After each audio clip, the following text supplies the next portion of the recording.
Hey everyone, and welcome to our first Yogi Misfit Session. I'm Danny Pomploon, and I'll be guiding you through our show today. I'm so excited to announce our guest today. It's Susannah Freedman, or as I like to call her, my yoga wife. Susannah, how are you? Hi, honey. I'm great. How are you? I'm doing really good, doing really good. It's a beautiful day in San Francisco. I cannot complain. Yeah, perfect. So let's get this started. I guess our first question is, why yoga for you, Susannah? Yeah, that's a great question. It was always a really big part of my life growing up, and I kind of rebelled against it. And then it just got to a certain point where I was doing the physical practice and really enjoying it. And when I would take breaks, I realized that I missed the physicality, but what I missed more was the sense of peace that I got from it. And so that's when I actually started becoming more dedicated to the practice because I started to realize that it was something so much bigger than when I had initially thought it to be. And I just can't get myself to stop now. Yeah, I really like what you said about the peace of mind part because I feel a lot of us kind of go into the practice for the physicality and we forget that there's such another part to it, that the physical is like really one of like the smallest layers of it, and finding peace in yoga and everything that we get to do in our day-to-day lives is a pretty good feeling, I'd say. Yeah, I think everyone has their own way into the practice, and there is no right way and no wrong way to get into it, at least not for me. And even people, I think, who are doing it just for this physical part of it, I think that they end up getting all the other benefits anyway because of the mindfulness that asana forces us to cultivate. But I definitely, at this point, am more partial to the philosophical and spiritual aspects of the practice. So how long have you been practicing for total? Well, I'm not going to count when I used to dabble and hate it, but I've been practicing for about 12 years. Okay. And what got you started on your teaching journey? It was one of those, it started with one of those things where people kind of asked me, I would go to the same teachers in the same classes, and people started asking me if I was interested in becoming a teacher. And that kind of put the seed in my head. I was on a really, really, really different career path. Um, and I was trying to be an actor, and I was in Australia actually working with a theater company there. And I went to Bali to do my teacher training. And while I was there, something clicked for me where I realized that the best way for me to be of service was to spread yoga as much as I could and share it with as many people as I could. And I think art is unbelievably important, and I definitely think it's of service. I just kind of, something clicked for me where I realized that I could be of best service sharing this practice. As a yoga teacher myself, I mean, I couldn't agree with you more. I think that the more we get to share this gift with other people, the more the better the world is. And I think a lot of people need it and just haven't really found it or realized it yet. Yeah, and I think that that goes back to what we were talking about before, or what I was maybe mentioning about the different avenues. I think that people, especially in the West, have this idea of yoga being one thing. I mean, I'm sure you run into it all the time where it's like, oh, I'm not flexible enough to do yoga, or I'm not strong enough to do yoga, or I really don't like whatever part of the practice, and people just don't know how many facets of the practice there are. Um, and they can really get into it in any way that they want. And I think it really is applicable to everybody. Like, I think everybody can find a part of it that they like. You just have to look at it through a broader lens than just like, a vinyasa class or something like that.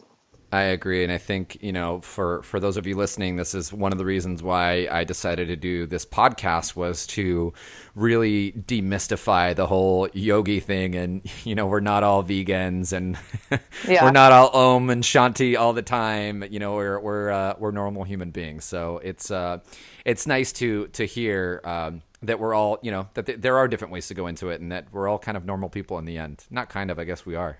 Yeah, we're all the same, and I think that yoga is also like the great equalizer. Like, I think hopefully the longer you practice, or at least for me, the longer I've practiced, the more I realize how much of a beginner I am. And so then it just like, there's not much difference between me and someone whose first class it is, aside from the fact that I just have more of this specific knowledge than they do. Um, but yeah, it's just like we're all, as my teacher says, we're all different but not separate.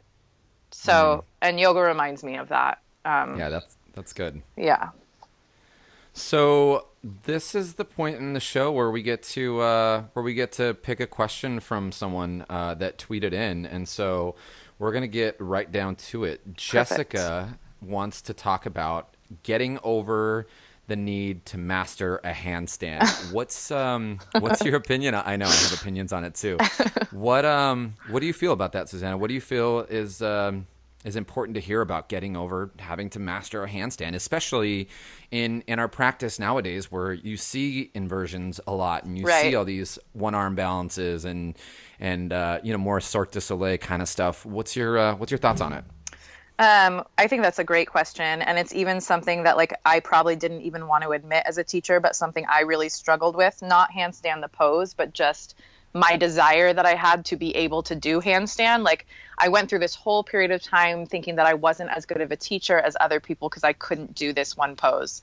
And I put a lot of pressure on myself to be able to do it.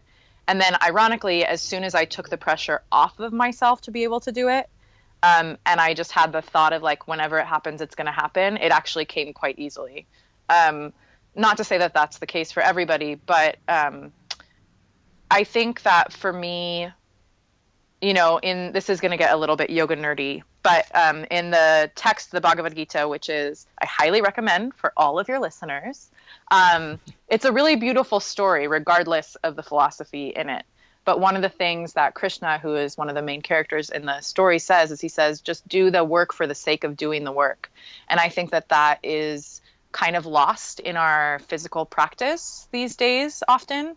Um, and Especially with something like trying to, quote, master a pose like handstand, just um, do all the things that you can do in order to get yourself to that place without the attachment of needing to be able to do that pose, if that makes sense. And it's, I think, a lot more difficult to do than to say. But I think the other thing that finally really resonated with me after years and years is like, once you're able to do a certain pose, there's going to be another pose that you want to be able to do. So I think we have this sense of like, I'm going to feel really confident in my practice once I can do handstand. Or I'm going to be really impressed with myself once I can do handstand. Or other people are going to be really impressed with me once I can do handstand. The truth is, like, you might have a fleeting moment of that, but there are so many poses that if that's what you're after, right after you're able to do handstand, there's going to be another pose that you're going to want to be able to do. Mm. And so that like sensory longing is kind of self-perpetuating. And it's just creating your own suffering. I think it's good to put effort into things, and I don't think goals in general are bad, but I think that wrapping up your own self-worth as a yogi, as a practitioner or a teacher in accomplishing a goal is just like psychologically and emotionally painful, and then Mm. sometimes physically painful as well. Right. Yeah, let's talk about the physical painful part, me with my shoulder injury right Right. now because I did some things that, I didn't have that stopping point. I was, like you said, I was wrapped up in that posture and, I was kind of mentally I forgot almost what my own practice was about Right. and we're all guilty of it. We all get something that we get fixated on, and at the end of the day, some of this stuff looks pretty cool, and it's sometimes it's not a bad goal to have. I think, well, like what you were saying, when we get lost into it is where we start to lose ourselves, and where we start to lose our practice as well. Yeah, and like I'm not gonna lie, being able to do a handstand is really fun. Like it feels really, really good. But like I said before, it required me looking at it from a different point of view in order to even be able to do the pose. Like I Mm. don't know if you're this way or if other people listening are this way, but if there's pressure on me to do something, I rebel against it. um, The but truth comes out. yeah, totally. but B, it makes it much harder to do because I'm like, my mind is so strict and so tight on what I want that my body becomes really tight as well. Mm-hmm. And like Mm-hmm. my body won't, there's not the freedom to be able to explore. And I think when we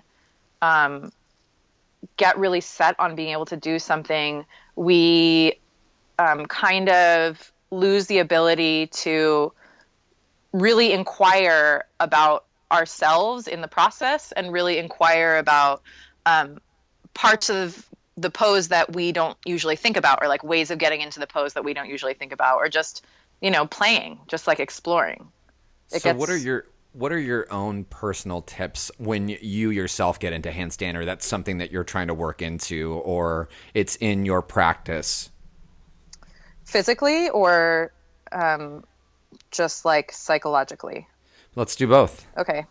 Well, physically, I think it really clicked for me. I have two main teachers right now, and one of them is Stephanie Snyder, and she had a class on Yoga Glow, which I highly recommend, about getting into handstand. And she just mentioned this one small little shift, which was imagining that I'm bringing my lower ribs and the top of my hip bones towards each other. So in terms of just like the physical aspect of getting into handstand, I think that is really helpful if people can think about that. So it's basically like the bandhas, like lifting up Mula Bandha, lifting up Uddiyana Bandha. So lifting your pelvic floor and then drawing your belly in and up. Physically, that was super, super helpful. And then also, like, I have so many students who are afraid to kick up against a wall because they're afraid they're going to break through the wall. But I'm here to tell everybody that unless you're practicing in some weird shack, most likely that's not going to happen. You're probably going to be okay. So just kick Or on unless out there. you're the Hulk doing Right. handstand, then Right. Then, even if you're the Hulk doing handstand, actually, you should probably do a little bit of yoga. Yeah, it'd probably be really good for you. And then psychologically, I think I touched on it a little bit before, but, drawing out that idea of just doing the work for the sake of doing the work. Once I am in handstand, because it's not like it's not like every time I hop up, I land in handstand. Like it takes a few tries, and some days it doesn't even happen. And then some days it happens really easily. Like it's just the ebb and flow of how it goes. But I think that psychologically, once I'm actually in the pose or working on the pose, I just, in order to not get caught up in the like self grandiosity, I just come back to the breath. Like, how am I breathing in this posture? Am I breathing in this posture? And then I start to think about really minute things within my body so that I kind of don't even give my brain the chance to think about it from an ego point of view. And then when you get into it, you give yourself a little mental high five. Yeah, when I'm in the pose, I'm like, this feels great. Like, Yeah. I've worked hard and this is here. But like, honestly, I've been down that road of doing poses that I never thought I would be able to do and Right. being really happy about it. But the more, it's like just finding equanimity, right? So like Sure. if I'm in it or not in it, ideally my mental state is the same. And so Right. at this point, that's what I'm trying to cultivate. Like, yes, I feel good about getting into it, but I try not to follow it down that path. I try not to let my thoughts like go down that hole. So what do you say now to those working on handstand? Although you've said pretty much all of it, what would you tell people that are listening right now that are practicing on handstand? Like that's what their goal is. I think like, I think that for me, some sage advice is in general is give yourself a little bit of a break. Like if you feel like you've been practicing for a really long time and you're still not able to do it, beating yourself up about it doesn't help. Wait, it does that? I know, so weird, right? It's odd, but I mean, like, I feel I should share this with you, Danny, because we are married, and I love you so much. But yeah, being mean to yourself oddly doesn't help anything. Oh, okay. Okay, wait. I've got to redo all of my teaching then, because I mean, I yell at people if they don't get into the posture. Yeah, mind blown. You might want to rethink that. I don't know. It might work. Um, as we said, many different paths, you know. Totally. I Sometimes, actually bring out a wooden ruler, and when people yeah, don't hold it for at least a minute, it just whack right on their hands, like. totally. It's that sort of like quiet love type of approach, like Yeah, quiet, absolutely. stern. Um, but I would say like it's if you can think about it as cultivating other things aside from physical ability, it helps. Like if you can think of getting into handstand as something that helps you cultivate patience or compassion for yourself, it Hmm. helps. Um, and and then just really putting it into perspective that like don't lie to yourself. Once you're able to do that pose, there will be another pose you want to be able to do. So as much as possible, step out from the illusion that like this is the thing you have to do to make yourself feel good in your practice, because inevitably there's going to be something else. That's awesome. um I love that answer. I love that. That's good. yeah. So, Susannah, you teach both in San Francisco and Oakland, correct? Yes, I And teach at Flying Studios in Oakland and at Union Yoga in the city and Yoga Tree Stanyon. And actually, starting in October, I will be teaching Thursday nights a level 2-3 class at Yoga Tree Potrero that's from awesome. 7:30 to 8:45.